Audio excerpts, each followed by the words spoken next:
Hello student, आप देख रहे हैं मास्टर माइंड ट्यूशन और यह है किसलय भाग 1 जो कक्षा 6 की हिंदी की पाठ पुस्तक है। और इस पुस्तक का पाठ 1 हम लोग आज पढ़ने वाले हैं और उसको समझने वाले हैं। अगर आप कक्षा 6 में पढ़ते हैं तो ये वीडियो आपके लिए काफ़ी महत्वपूर्ण होने वाली है। साथ ही अगर आप 6 क्लास से आगे के क्लासों में हैं या 6 क्लास से नीचे के क्लासों में हैं और हिंदी पढ़ने में अगर आपको कठिनाई हो रही है तो इस वीडियो से आप हिंदी कैसे पढ़ा जाता है इसको आप सीख सकते हैं। तो वीडियो को पूरा देखें। साथ ही अगर आप चैनल पर पहली बार हैं तो चैनल को सब्सक्राइब जरूर कर लें। अगर इस वीडियो को आप फेसबुक पेज पर देख रहे हैं तो पेज को फॉलो भी जरूर कर लें। तो चलिए बिना देरी किए क्लास को शुरू करते हैं।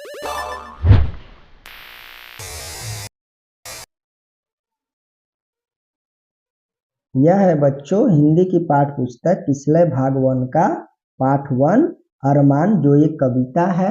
और यह कविता राम नरेश त्रिपाठी जी द्वारा लिखा गया है। अरमान का मतलब होता है बच्चों लालसा, इच्छा, यानी कि एक विद्यार्थी के रूप में, एक जिम्मेवार नागरिक के रूप में हमें क्या क्या अरमान हमारे अंदर होता है, उस चीज को बखूबी बखान इस कविता में किया गया है। चलिए हम पढ़ते हैं और समझते हैं। वीडियो अगर अच्छा लगे तो वीडियो को एक लाइक जरूर कीजिएगा और कमेंट कर बताइएगा कि यह क्लास आपको कैसा लगा। पाठ 1 अरमान है शौक यही अरमान यही हम कुछ करके दिखलाएंगे, मरने वाली दुनिया में हम अमरों में नाम लिखवाएंगे। इन पंक्तियों के माध्यम से बच्चों कवि कह रहे हैं कि है शौक यही अरमान यही हम कुछ कर दिखलाएंगे, यानी हर बच्चे के, हर विद्यार्थी के अंदर एक इच्छा होता है, एक अरमान होता है कि हम वैसा काम कर दिखलाएंगे जिससे हमारा नाम हो। मरने वाली दुनिया में हम अमरों में नाम लिखाएंगे, यानी कि यह दुनिया क्या है, नश्वर है।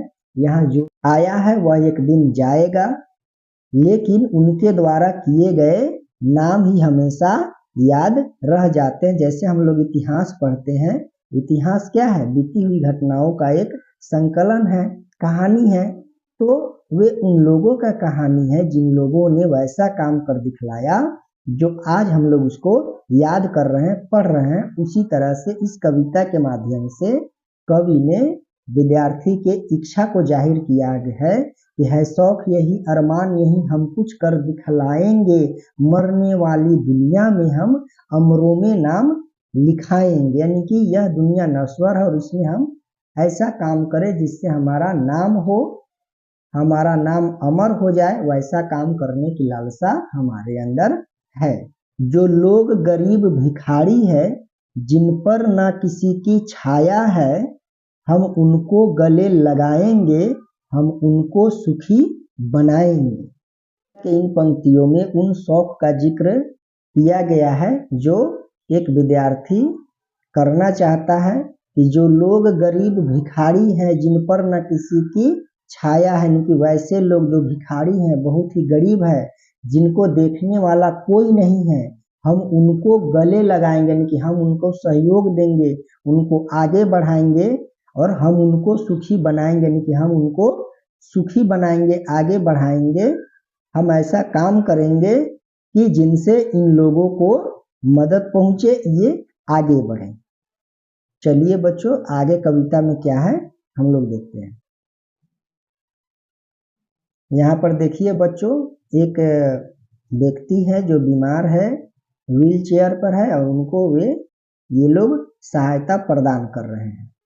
चलिए हम लोग आगे कविता में देखते हैं। जो लोग हार कर बैठे हैं, उम्मीद मार कर बैठे हैं, हम उनके बुझे दिमागों में फिर से उत्साह जगाएंगे।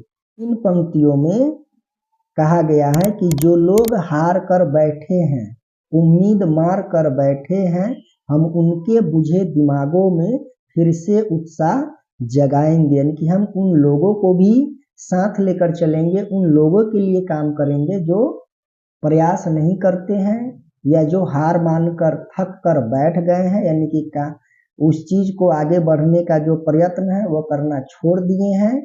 उनका दिमाग अब किसी प्रकार से काम नहीं कर रहा है कि क्या करें।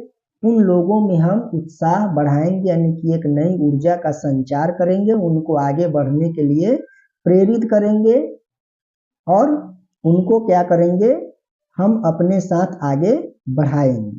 रोको मत आगे बढ़ने दो, आजादी के दीवाने हैं, हम मातृभूमि की सेवा में अपना सर्वस्व लगाएंगे। इन पंक्तियों में कहा गया बच्चों कि हम आगे बढ़ने वाले लोग हैं, हम आगे बढ़कर रहेंगे, हम ऐसे लोग हैं जो अपने देश के लिए काम करते हैं, यानी कि हम अपने देश के सुख समृद्धि आज़ादी के लिए काम करते हैं। हमें मत रोको, हम अपने देश के लिए कुछ भी कर गुजरने के लिए तैयार है, यानी कि सर्वस्व लुटा देंगे अपनी मातृभूमि की सेवा में।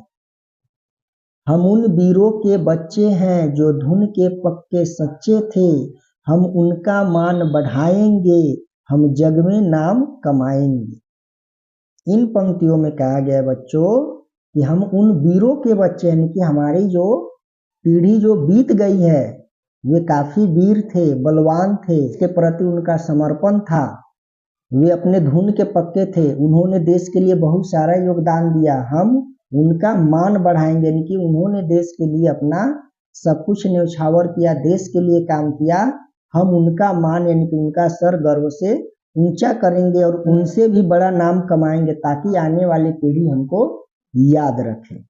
चलिए कविता में आगे क्या है हम लोग देखते हैं। कविता यहीं तक था बच्चों। जैसा कि हम बताए थे शुरू में आपको, इस कविता जो अरमान कविता है इसके लेखक राम नरेश त्रिपाठी जी हैं। कुल मिलाकर इस कविता का भाव कहे तो यह विद्यार्थियों के अंदर यानी बच्चों के अंदर जो आगे बढ़ने का, नाम कमाने का, देश के प्रति कुछ काम करने का, यानी कि अपने काम से, नाम से अमर बनने का जो इच्छा अरमान होता है, उसी चीज को इस कविता में दर्शाया गया है। हमें किन अपने अरमान तो पूरा करना ही है, लेकिन हमें किन लोगों को अपने साथ लेकर चलना चाहिए, उन चीज का जिक्र भी इस कविता में है। अपने देश के प्रति वफादार रहना चाहिए, अपने देश को आगे बढ़ाना चाहिए, उसका भी यानी मातृभूमि के प्रति समर्पण का भाव भी यह कविता दर्शाता है। कविता काफी अच्छा है, देश प्रेम के साथ साथ आपके मनोभाव से जुड़ा हुआ कविता है, इसलिए इस कविता को बार बार पढ़े। आगे इसमें कुछ शब्दार्थ दिया गया है जिसे हम लोग अभी देख लेते हैं और समझ लेते हैं। शब्दार्थ, अरमान का मतलब होता है लालसा, अमर का मतलब नहीं मरने वाला या अविनाशी यानी जो कभी न मरे, सर्वस्व का मतलब होता है सब कुछ, उत्साह का मतलब होता है उमंग, उल्लास, धुन का मतलब होता है लगन। इसी के साथ बच्चों आज की क्लास समाप्त होती है। यह क्लास आपको कैसा लगा कमेंट में जरूर बताइएगा। हमने कमेंट बॉक्स को ओपन किया है क्योंकि आप 6 क्लास में पढ़ते हैं, आप बड़े हो गए हैं और आप सोच सकते हैं, समझ सकते हैं कि हमें क्या कमेंट करना चाहिए। इसलिए हमने इस बार से यानी कि क्लास 6, 7 और 8 ये 3 क्लास का जो वीडियो बनेगा उस सब में कमेंट सेक्शन आपका खुला हुआ रहेगा। आप बिल्कुल कमेंट कर सकते हैं और बता सकते हैं कि आपको यह क्लास कैसा लगा, आप किस प्रकार से पढ़ना चाहते हैं, कौन कौन विषय में आपको दिक्कत है, और साथ ही आप कहां से वीडियो को देख रहे हैं इस चीज को जरूर कमेंट कर बताएं। आपके इस चैनल मास्टर माइंड ट्यूशन में बहुत सारे पढ़ाई लिखाई से संबंधित वीडियोज हैं, उनको भी जरूर देखें और अपने पढ़ाई को मजबूत बनाएं, अच्छा बने, सभ्य बने, ईमानदार बने और देश को आगे बढ़ाए, अपने आप को भी आगे बढ़ाए। मिलते हैं आपसे अगले क्लास में, तब तक के लिए जय Hind. Thank you for watching.